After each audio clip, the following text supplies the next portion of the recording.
안녕하세요, 알파카입니다.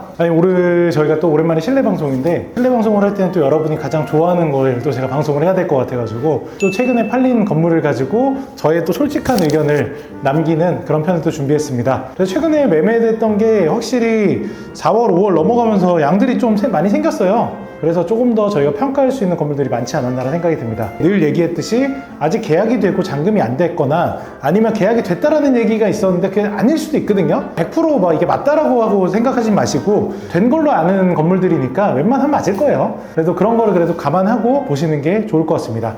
첫 번째 연남동인데 요즘에 느끼는 게 있어요. 연남동은 요즘에 다시 뜨겁게 불타오르고 있거든요. 연면적 대비해서 임대료가 진짜 요즘 엄청 비싸요. 그러니까 임대료가 상승률이 요즘에 연남동 상승률이 진짜 좋거든요.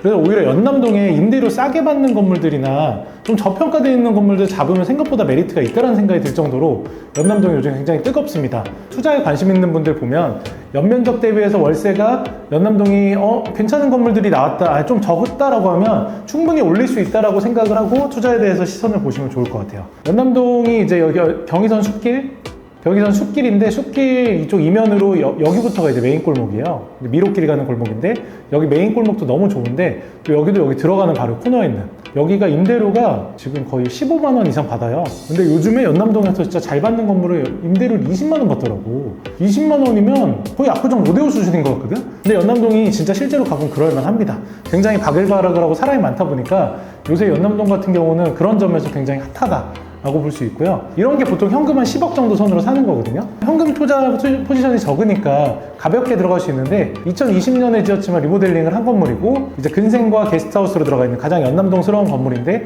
네, 이렇게 팔렸습니다. 월수익이 이거밖에 안 나오는데 이거 사서 뭐하냐 이렇게 물어보는 분들이 있을 텐데 제가 생각할 때는 월세가 좀 더 올라갈 수 있을 것 같아요. 그래도 메인에 가장 근접한 곳이기 때문에 저는 뭐 나쁜 투자라는 생각은 안 하는데 그냥 시세 차익은 엄청나게 재밌게 볼 수는 없겠지만 그래도 안정적으로 가지고 보유할 수 있는 건물이다라고 생각을 합니다. 그래도 이 정도면 굉장히 잘한 선택이에요. 왜냐하면 이 상호정보동산이라는 게 정보의 비대칭성 때문에 뭐든지 나한테 좋은 정보가 다 오지 않거든. 그런 와중에서도 이 정도 투자라고 하면 저는 굉장히 선방했다라고 생각을 합니다. 그 다음 건물은 이제 홍대에 있는 건물인데 여기 이제 그 김치독 있는 건물이에요. 되게 홍대에 들어가시는 8번 출구 앞에 사람들 쫙 나와가지고 이쪽에 모이는 이 오거리, 되게 유명한 여기 사실 오거리죠. 오거리에 있는 건물이고요. 위치는 이제 메인 건물 바로 뒤이긴 한데 요즘에 이쪽에 애경 AK가 들어오면서 공원과 경의선 그 책길이 들어오면서 생각보다 이쪽 상권이 되게 좋아졌어요. 그래서 옛날에는 홍대가 남쪽으로 상권들이 많이 퍼져나갔는데 최근에 이 북쪽도 굉장히 볼만하거든요. 그래서 이쪽 길 같은 경우도 굉장히 전 투자 메리트도 괜찮다라고 생각이 듭니다.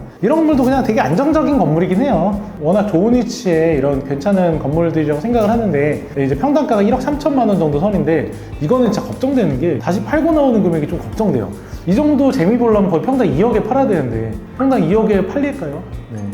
쉽지 않을 것 같다는 생각은 좀 듭니다. 저는 사실 별로 추천하지 않는 투자의 방법이긴 한데 그래도 지역 자체가 좀 안정적이고 또 1, 2층에서 예를 들어서 내가 직접 외식업을 하는 이런 목적이라고 하면 앞에 이렇게 주차장 면적도 좋으니까 이거 되게 그래서 그런 면으로는 굉장히 좋긴 한데 사람마다 투자의 경향은 다를 수 있으니까요. 그래서 아무튼 제가 좋아하는 투자 스타일은 아닌 것 같아요. 네, 다음에 또 매각된 거는 상암동에 있는 건물인데 상암동의 대로변 디지털 미나시티 안쪽에 있는 여기가 상암동이죠. 이쪽에 있는 여러 개의 그 방송국들이 모여있는 곳이고 아무튼 그냥 뭐 안정적으로 가져가는 상암용 건물이긴 한데 상암동 임대료가 좀 안 받쳐줘요. 그래서 저는 진짜 상암동 뭐 예를 들어서 공시지가 대비 감정가 대비 가격이 어떻다 저렇다 하는데 상암동 투자하는 건 제가 좀 반대하는 편이에요.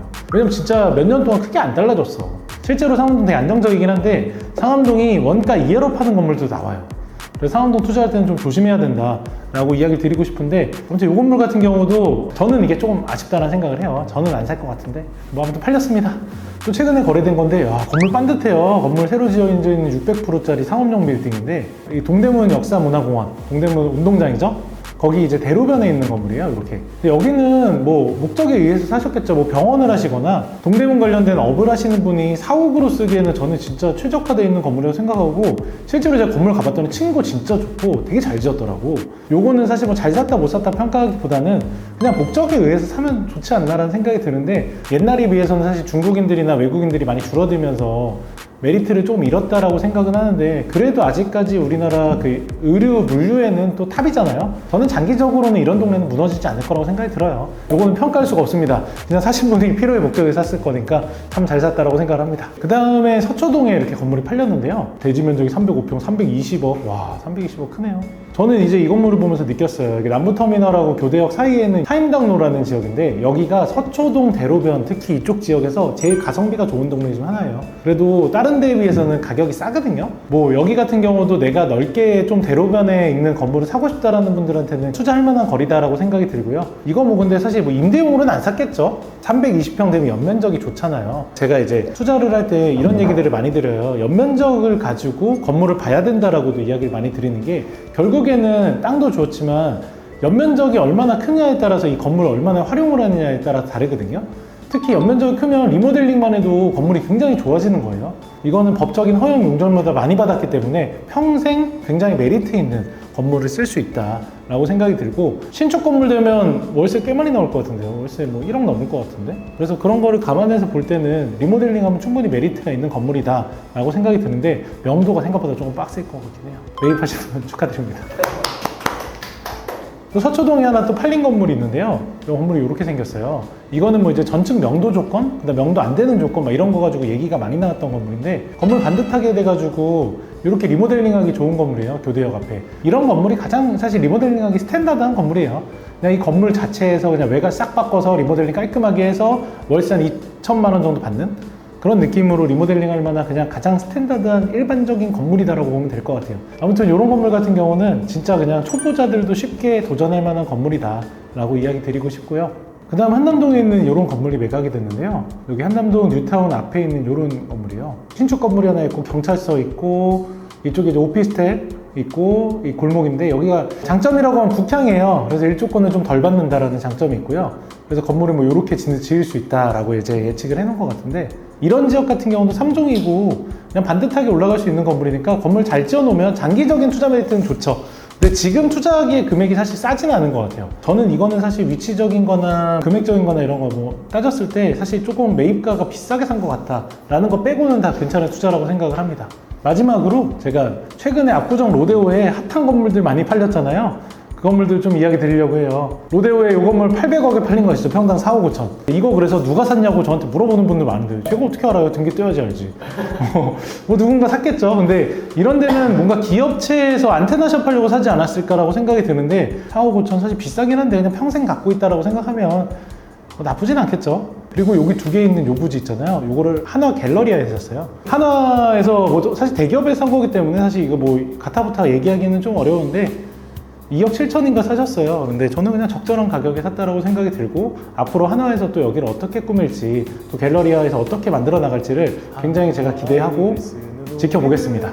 아무튼 뭐 최근에 저희가 사실 거래됐던 거 제가 한 8개 정도 얘기를 했던 것 같은데, 잘 산 것도 있고 못 산 것도 있고 뭐 제가 좀 더 냉정한 평가를 했던 것 같긴 해요. 5월달 넘어가면서 사실 거래 사례들이 굉장히 많이 나오고 있어요. 그리고 뭐 주담대도 3%대 진입했다라는 얘기가 있는데, 금리도 실제로 확실히 좀 내려가긴 했고, 제가 늘 얘기 드렸듯이 지금 그렇다고 해서 호가에 사실 시기는 아니에요. 호가보다 조금 더 낮은 실거래가 정도 수준에서 사야 되는 시기지, 지금 호가에 사면 별로 재미없을 것 같거든요. 꼭 다시 팔 수 있는 건물 사시고요. 그 다음 덩어리, 지역에 따른 덩어리 잘 보시고요. 호가 기준이 아닌 매매가 기준에 대해서 잘 판단을 사시고, 세 가지만 놓치지 않는다라고 하면 올 하반기에도 빌딩 투자 너무 재밌게 잘 하실 수 있을 거라고 생각을 합니다. 또 그런 빌딩 투자에 어려운 게 있으시면 어디로 연락 주셔야죠? 알파카로 연락 주시면 될 것 같습니다. 안녕.